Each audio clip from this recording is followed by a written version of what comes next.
commented on this yesterday, and I would like to mention just the main points by the Russian MFA. We confirm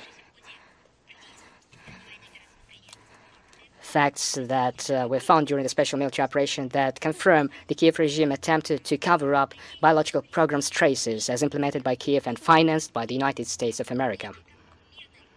There was no peaceful use whatsoever, no research use whatsoever intended for the good of peace. They were financed from the U.S. Ministry of Defense. The starting point of our position is that the U.S. Department of Defense and the U.S. President's administration should notify the international community in an official manner rather than through their speaking heads, familiarize the international community with the programs carried out in Ukraine.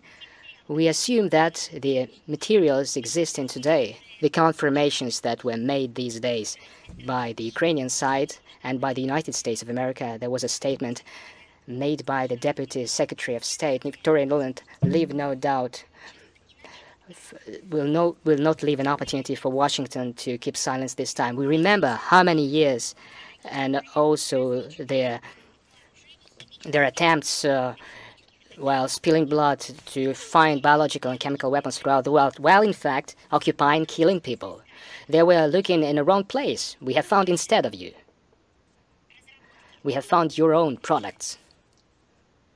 We have found your biological material. It was developed primarily for military purposes. As it turns out, it was all happening in Ukraine. What were you doing there? It's a different continent. It has no borders with you.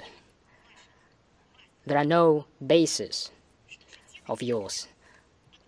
What were they doing there under the guise of scientific research? Your specialist, among others. On a regular basis, they were giving instructions to the Ukrainian side as to the purposes of their studies involved. Considering that we have the evidence that cannot be refuted, we demand that you provide details. The world must know. What were you intending to do there? To what end? Within which deadline? What was the amount of the so-called investments in the biological activities of Ukraine?